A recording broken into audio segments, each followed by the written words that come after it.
everyone, and welcome to episode 3 of the We Can't Read Cheltenham Town podcast, bringing you a special insight into the club during the coronavirus pandemic.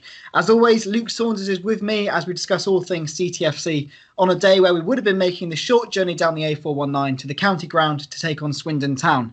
Later on in the podcast, we'll be hearing from Luke Varney, but for now, Luke Saunders, on a day when we should have been heading down to the county ground. Who knows what, of course, the situation would have been league table-wise, given how the amount of football we've missed so far. But given the tight meetings between the two teams this season, we surely would have fancied our chances of getting another positive result down there. Yeah, absolutely. It would have been a perfect day for it, wouldn't it? The sun is out, the hottest I've known it for a while.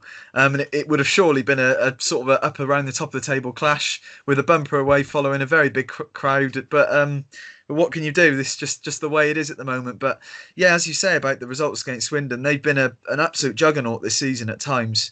But Cheltenham always seem to find a way of getting a result against them. I think the FA Cup win was extra sweet this season in the replay when Alex Adai got that winner, given the late equaliser at home when probably under the cosh for, I'd say, most of the match. The fact that the drama that Swindon scored so late on in that game and their fans invaded the pitch, and then just minutes later, not even that, Alex Adai grabbed the equaliser and forced a replay. So there was something extra sweet about that FA Cup replay victory. And considering as well that there was a lot of players out of the Cheltenham team at the time for that replay. So I think it's been 3 meetings this season, unbeaten against them, obviously, in those matches. And I think 3 clean sheets in the last 3 visits to the county ground. So it would have been a cracker. But it means nothing for now, but it surely would have been a cracking game. Yeah, you mentioned the word juggernaut there to describe Swindon. I think that's a fair assessment. They're obviously a very talented and powerful team at this level. And again, you mentioned there the fantastic record Cheltenham always seem to have against them, and I think even Swindon are well aware of that as well. In terms of them being a juggernaut there, where do you see their biggest threats in terms of individuals and perhaps overall as a team? Yeah, I think when you mentioned the record is something like unbeaten in 8 against them, only lost once in 12 against the Wiltshire Robins. It really is a great record that Cheltenham have. But yeah, this season in the league, they have been outstanding. I think they've either gone with sort of 4-4-2 or 4-3-3 for most of the season. They're a little bit like Crewe, and no surprise to see both of them in the top 2 in terms of boasting a lot of attacking prowess and pace. Owen Doyle is the obvious person to talk about, isn't he? 25 goals this season. And his partner in crime, Jerry Yates. I mean, to get them both back in January was absolutely massive for Richie Wellens. And I think between them this season, it's nearly 40 goals they've scored. But you've got quality players in midfield as well. Michael Doughty, we know how good of a player he is technically. And I think Anthony Grant as well has been a player that Swindon fans have really taken on board this season as well. But when you think of Keshi Anderson, Kane Woolery, Jaya Semney, and even Hallam Hope, who came in from Carlisle in January, there is some serious pace in that team, and that's what makes them such a frightening attacking force. And Luke, as we take what we hope is a temporary pause to the season, could you have envisaged at the start of the campaign that the teams that are currently at the top of the table would be the teams that are there? Your Crewe are top, Swindon second, and of course Plymouth Argyle are in third. Absolutely. I think as we're on the subject of Swindon, they're a big club, big fan base, and probably one of the biggest budgets in the league. So it's no surprise to see where they are. I think Crewe have been building up for a while now, a close-knit group like Cheltenham, but with a lot of players that have been together through academy years too. And it's just a bit of a sleeping giant, really, until they achieve what they are this season and doing so well. It was only a matter of time as well for Plymouth. They always seem to, when they come down, they're always competing to go back up, similar to Swindon in terms of size and budget. So it's no shock to see them up there. Exeter have been knocking on the door for a while, and they're up there as well. I'd probably say the only surprise at this stage is probably Cheltenham, which is a credit to the season that they're having, and fully deserved of being there, I have to say. Carrying on quietly, doing things quietly, with an excellent defensive record, and obviously the hardest team to beat in the division statistically, as I mentioned on the first podcast. So I'd say probably Cheltenham are the team up there that many people might look at now and probably go, I didn't expect to see them up there at the start of the season, which is a full credit to them. When you look at our running then, 2 of the remaining 10 games are against top 7 sides. 5 of them against bottom of the half-table sides, and 3 are between teams that are 12th and 10th. In fact, I think it's 12th, 11th and 10th we've got to play, based on the current league table. Does that feel like quite a well-balanced run-in terms of the different teams in the league, as opposed to just having to play just teams at the top or perhaps just teams at the bottom? Yeah, I think so. It's a good run in. I think obviously the two games you look at are Swindon and Exeter, considering the positions of all three teams in the table. Those would be the huge ones. Which, given if the season was carrying on as normal, we would have by the end of today played both of them by now.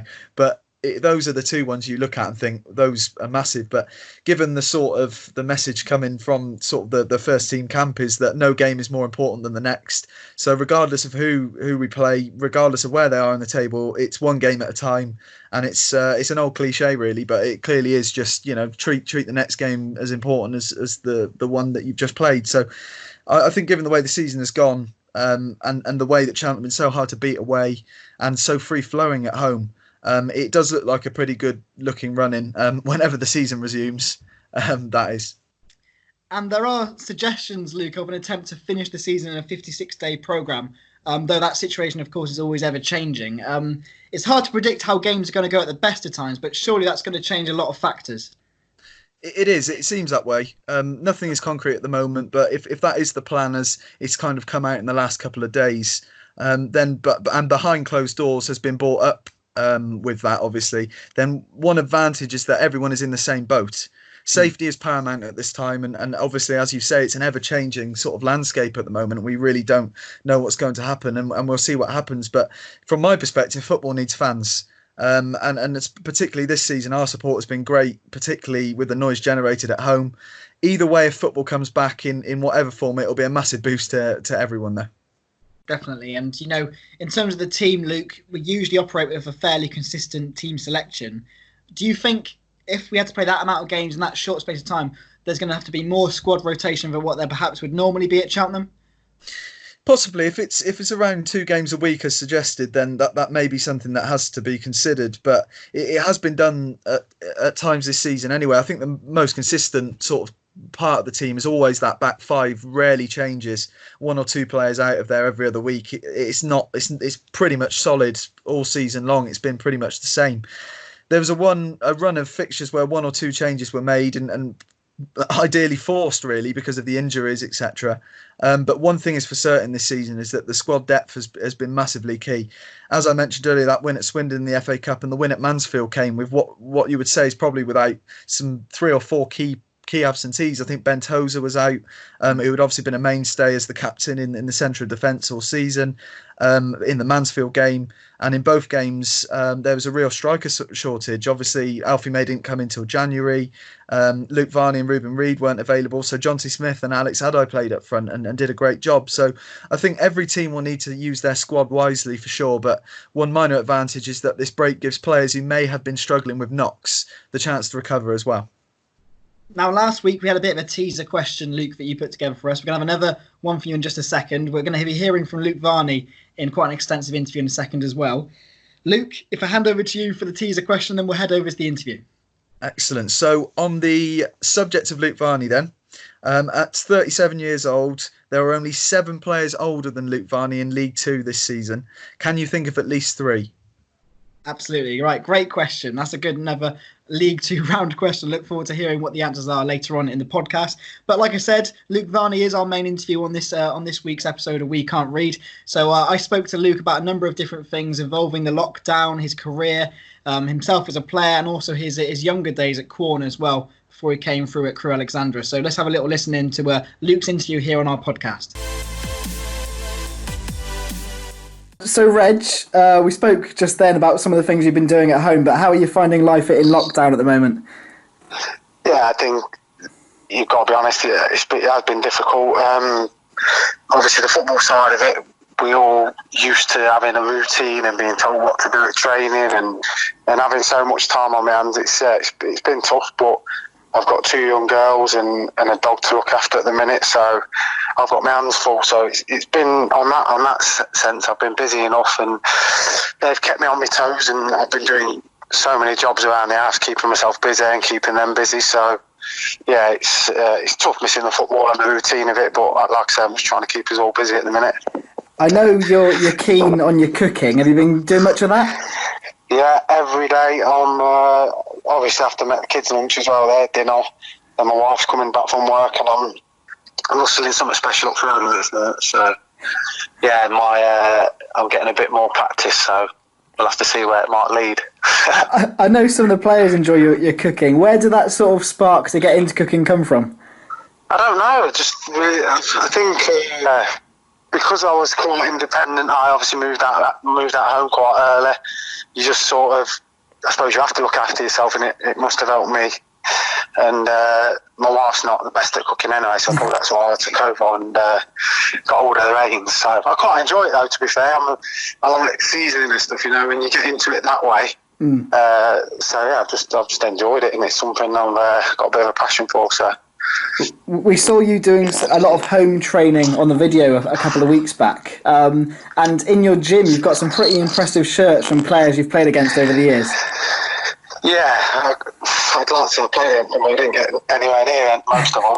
But I managed to get the shirts after the game. Yeah, it was. I remember at the time, Holloway saying it was a bit of a circus. All of us asking for shirts at the end of games, saying that what are you saying, we won't be here next year in the Premier League, and we were thinking, well, you never know. So quite a lot of lads were taking it. I'm a bit gutted now because I only did it a few games, 4 or 5 games, whereas really I wish I'd have done it every game and got a different shirt. So, but yeah, I'm pleased with the ones I got, and obviously good memories. I can look back and think about those games. I didn't in most of them, but it was a memorable part of my career. So, what are some of your favourite shirts then? Obviously, I got the Gerrard one after the Liverpool game, after obviously winning there. That was nice. I think at the IR toy one, I think I heard him for a penalty, so I think he felt sorry for me, so he passed that one on to me. And then Fabregas, I remember walking off the pitch. I think we got brought off at the same time, which was handy. So I asked him as we were going off there. And then I've got a few others that probably might not. I put a few that are sentimental, actually. I've got a Wes Brown one that people might not think's a great shirt to go on the wall, but it was, I scored it against Man U when I was at Crewe, so that was one that, and I had about 50 odd people there that game, so that was quite sentimental for me, so I put that one up. And then I've got a smaller one that's on the wall that I was captain for Burton in the cup, the EFL Cup, and at Old Trafford, so again that was a bit special, so I put that one up as well.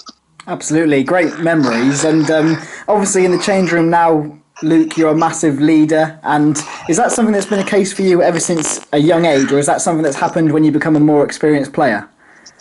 Yeah, it probably comes with experience. I think the lads will tell you they look up to you, but I owe as much to them. Do you know what I mean? They've kept me young, kept me at it, and I suppose it works in both ways. The gaffers gave me quite a lot of responsibility I really enjoyed. We obviously had a leadership group, which I really bought into, to be honest, and it's something I've really took on, and hopefully we can get back to it and we can continue that and continue in the form we're in. I know going into the lockdown you were injured. Where are you now in terms of that injury? Have you recovered, or do you not really know yet? Yeah, I wouldn't have been far off being fit for that Cambridge game. I think I was just probably a week, might have been a few days short for that. I don't think Gav was going to put me back in then, but I was due to start sort of high speed running the week commencing that game. So yeah, I was quite close to returning. So although people say it's nice because you're injured, I weren't far off anyway. So yeah, I'm in good shape. I always look after myself anyway. It's hard to replicate the football fitness, and anyone that tells you that you can it's hard. So I'm in good shape myself physically, and at the minute that's just the battle. And I think if I can keep doing my fitness work and keeping myself busy, then that's the best way really, because you know there's going to be a return. I've been here before when obviously I was out of contract. Before I came to Cheltenham, I had 5 or 6 months on my own, and I kept on it, which I look back now and I'm really pleased that I was able to do that, because it was quite a challenge for me and quite testing when lads were back pre-season and I was without a club. So I've been here before, so it's something that I've been there and I've done it, so it's good. There are suggestions they may look to be completing the season in 56 days. Is that going to be a physical challenge for all of the players? I don't think so. If we're talking halfway through the season, it'd be too much, I think. But we can get this in. I just said to my wife, actually, we were due to play today and Monday over Easter. So that was 2 games gone in 3 days. So if you see the situation, we can. I'm sure with the squad we've got and the situation, I'm sure teams would agree to getting it done as quick as possible, because we all want a little bit of break before we go into next year, and I suppose we have to adhere to what the government and the rules are, and we'll all have to buy into that and do the best we can. What do you think of the idea of possibly playing behind closed doors? Yeah, that's one for me that I'd find difficult. To be honest, most of the clubs I've been at, I've had to play for the reserve, so I've played a few games behind closed doors. So it'd be difficult for us, because obviously our fans are very important to us, and we feel like, I know it's a bit of a cliche, but they're our 12th man, and especially at home we've got a great record, so maybe away from home it might be a good thing for us, you know, but especially at the Johnny Rocks it'll be difficult if that's going to be the case. But like I said, if that's the case and we have to adhere to that, we'll do whatever's suitable at the time. It doesn't feel like you're the biggest player in terms of height, but yet despite that you're exceptional in the air. Has that always been a strength of yours? Yeah, I think so. That's always been my best. Traffic managers have always said, I've took you because you're quite good in the air, which isn't the great thing as a footballer, but it's definitely a trait of mine. I've scored quite a few headers, and I think it comes from spring. I think I've done a lot of gymnastic stuff, especially when I did my Achilles injury. I did a lot of jumping again, getting all my lower legs strong, and yeah, it was important for me to. I don't know where it comes from really, but it's always been a strength of mine for sure. And have you ever been used as a target man in your career because of that? I played up front on my own a few times. Yeah, not as I played all across the front really. I don't really get labelled as a target man. I think I just get labelled as a bit of a nuisance, do a bit of everything. I think the gaffer's called it me a few times. I just do a little bit of everything, okay. So that's all right for me. And obviously, you know, you started your career at Quorn and then made the step up to Crewe. Before you were at Quorn, did you have any sort of high-level academy experience before you went into senior football there?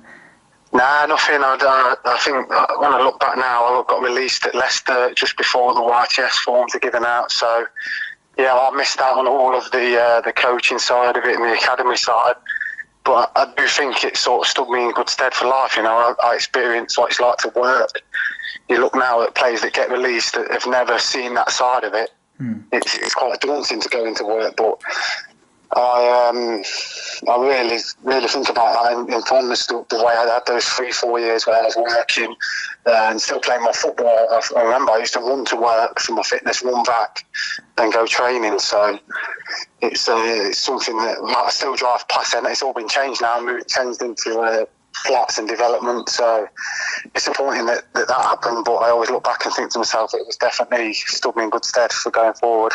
Was the jump from Quorn to Crewe significant? Yeah, I must admit. I think I speak to the chairman all the time at Quorn about the situation. I think they wanted to take me on loan initially, or just have me a couple of weeks training. And the Quorn chairman was adamant that wasn't going to happen. He said, if you want him, you can take him. So maybe if it had gone up there on trial, it might not have paid off, because I remember getting it done, signing, going up the I was too skinny to start, and I needed to bulk up. I lifted my first weight and I think about fell over the ball, and the lads were laughing their heads off at me, but it didn't take me too long. I think I suffered a shoulder injury quite early, and I was really worried about that, but Dario gave me that extra year to let me get back going, and like I said, I soon developed. And I was quite lucky really, because playing for Quorn obviously was in a man's league, and I went straight up into that, and I was used to getting kicked about, so I was quite slight and quite quick, so it really helped me adapt. But the jumping level obviously was quite huge, but still managed to score my debut, so I'll get that. And could you have managed many other clubs at that level, giving players from Quorn's level a chance like that? Not really. I think you look now, I think Varney set an academy up for something similar, but they're all at a bit of a higher level than I was. But there is players now that are getting plucked out of these leagues. I say to the chairman all the time at Quorn, but if you see one that's sort of a bit of a rough diamond, get them on contracts, because they're just so hungry. I think that's the biggest thing. I think you look at Vardy's rise as well. He come from a similar background, a lower league, they're just so hungry to do well and, like I say, determined. And the same for me. From coming from a working background, I was so desperate to do well in the game. Not really for money, not really for anything other than just hungry to do well and enjoy a different career. And like I say, it stood me in good stead. And I always say to him, and I say to a lot of young players, that you never know who's watching, because the game I got picked up on, the Crew assistant manager, he was watching his son play, and I was playing in that game and managed to score 5, I think. So that just shows you, he weren't coming to watch me.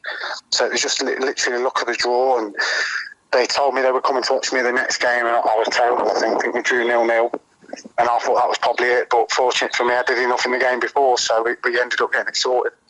Back then, were you at Quorn, scoring goals for fun? Was it that sort of situation? Were people talking about you, or did it all come out of the blue?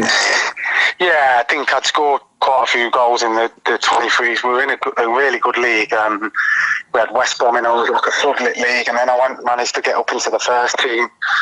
And I think up to Christmas I had about 17 or something in probably 15, 20 games or something.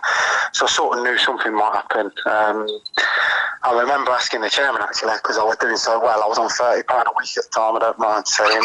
So I asked him any chance of a bit of a raise up to 60, and he said no.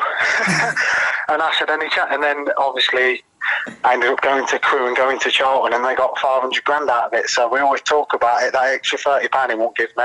He ended up getting quite a lot of money out of me. There's Luke Varney then, and back to Luke Saunders. Luke, there's been some really classic experienced forwards at Cheltenham down the years. I'm thinking of people like Jamie Curitan, your Bob Taylors, Barry Hales. Would you say Luke Varney has definitely got himself in that sort of category of classic Cheltenham experienced strikers now? Oh, for sure. He was a key signing last season, as we all know, and Michael Duff's first. I think everyone still questions how on earth he was a free agent at the time. But what was other teams' loss is certainly Cheltenham's gain in that regard. His goals were absolutely key last year and were well recognised when he scooped the Player of the Year award. But it's been said a million times, but that experience, movement and finishing ability that he brings is huge. Off the pitch, Reg is a key figure in the dressing room too, and that is vital to have someone with such a grounding in the game who has played at all levels in your ranks. Yeah, of course, he was so crucial last season with his goals, really effective. And this year hasn't quite had to be the main man because, of course, Gavin Riley came in at the start of the season from Bristol Rovers. Ruben Reid, when he's played, has scored goals. Alfie May, of course, has come in and scored 6 and 12. Was it important that this season Cheltenham didn't go into it thinking, right, we'll just rely on Luke Varney, as perhaps it felt like sometimes we were last season in terms of, right, he's the one we need to play every week? I think that shows the marked improvement of the whole team, really.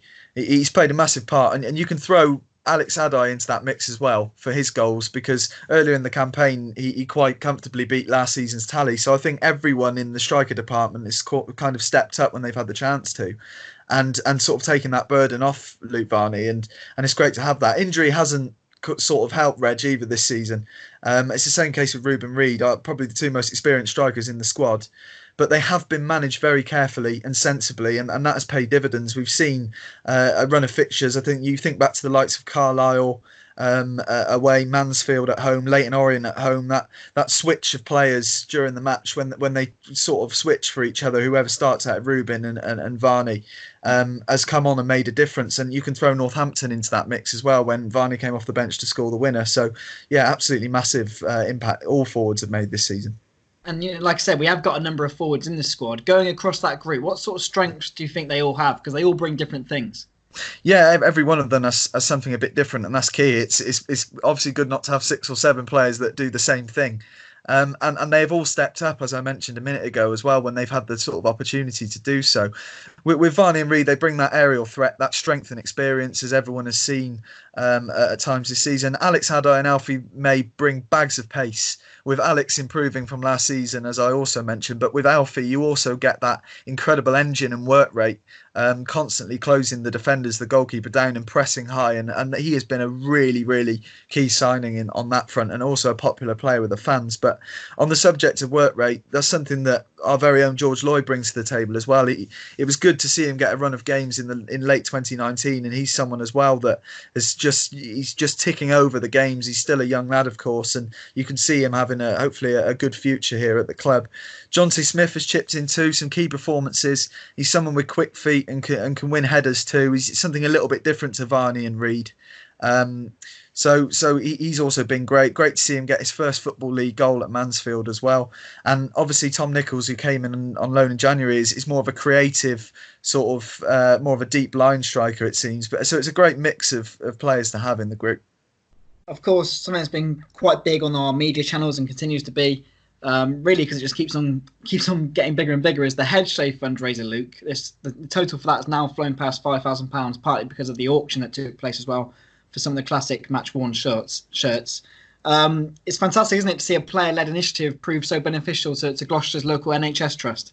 It has. It's gone from strength to strength, really, and credit to all the players, and obviously particularly Ben Tozer for getting it started, and also the staff for taking part, and also to all those donating to what is a great topical and local cause that not only affects those in Gloucestershire, but obviously also all around the country and all around the world. So great to see Gloucester Rugby now involved as well, and Gloucestershire's two leading sports clubs coming together to raise money for our fantastic NHS, who continue to fight this horrific disease. But we're double the figure this time last week. I think it was around 2,500 last week, and we've doubled that and on top of that again now. So long may it continue. Gloucester Rugby players are involved. A couple more Cheltenham players are getting involved. So let's keep that figure going up and up.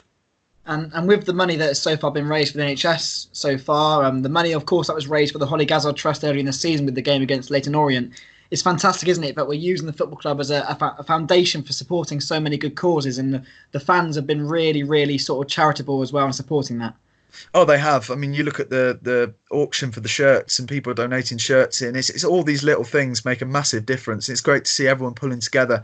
I think it really shows the power football can have.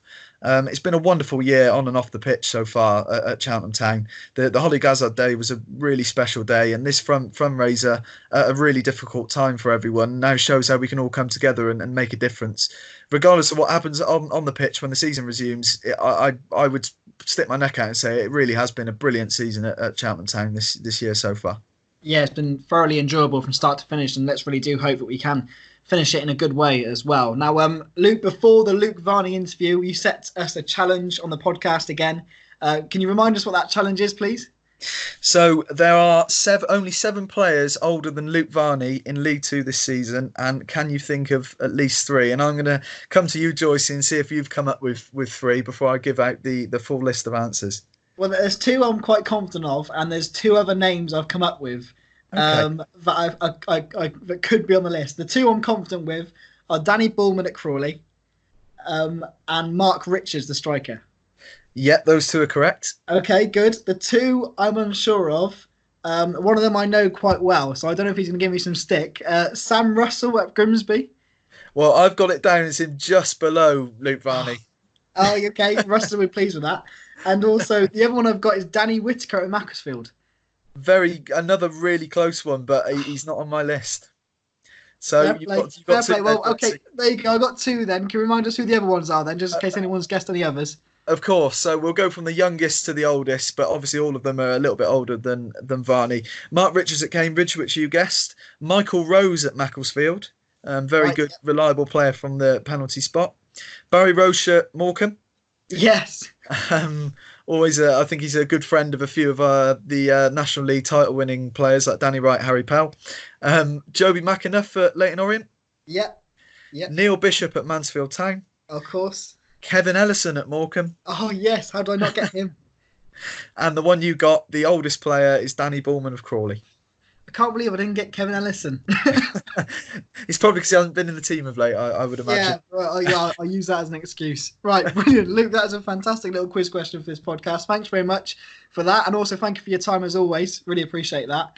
That's it then for episode 3 of We Can't Read, the Cheltenham Town podcast. Remember, look after yourself, stay at home, stay safe, and thank you also to the NHS for their fantastic work. And thank you to everyone who's donated to all the fundraisers we've been doing for the NHS as well. We'll be back next time, but until then, thanks very much for joining us here on We Can't Read. This is a vital update about coronavirus. To help save lives, stay at home. Anyone can spread coronavirus. You should now only go out when absolutely necessary for food, medicine, work or exercise. Always try to stay 2 meters apart. Do not meet others outside your household, even friends and family. Stay home. Protect the NHS. Save lives.